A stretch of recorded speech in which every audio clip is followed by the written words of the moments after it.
We've always had vigilante justice and outrage mobs. I think what's different today is that it's being fueled by social media and technology. And outrage has sort of become a blood sport on Twitter or Facebook, for example. A bit like witch hunts.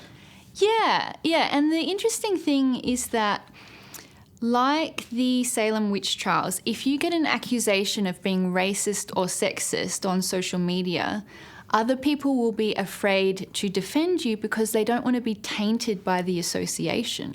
It's like an accusation of witchcraft. It's very powerful and it's very sticky. So don't be seen out night of the full moon with a black cat. That's right. And once you are... Yeah, people will be afraid to defend you because they don't want to be tainted with a similar accusation. Now, my experience, I think journalists experience it, people who've never read your story or seen your story are taking outrage on behalf of what somebody else inferred about it.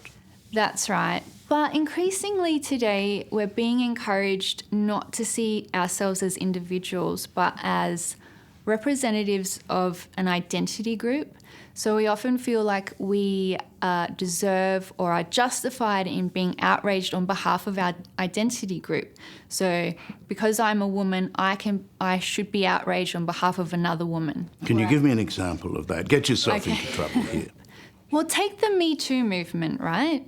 You've had this outpouring of distress and people sharing their stories, but it started with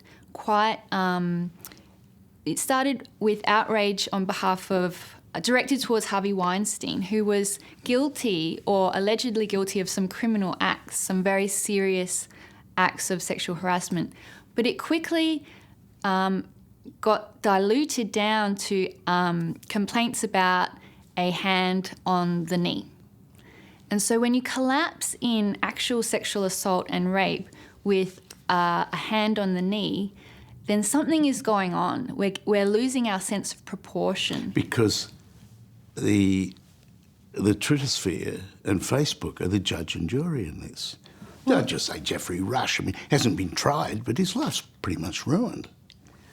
I think we're incentivising this display of victimhood, particularly if you're a member of one of these identity groups. So if you're a woman, a person of colour, if you're considered to be one of these victim identity groups, sort of displays of victimisation are sort of rewarded and reinforced. Well, what about an old Jono? If you prick us, do we not bleed?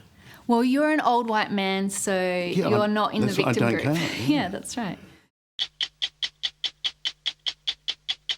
Hello, I'm Tom Steinfort. Thanks for watching. To keep up with the latest from 60 Minutes Australia, make sure you subscribe to our channel. You can also download the 9Now app for full episodes and other exclusive 60 Minutes content.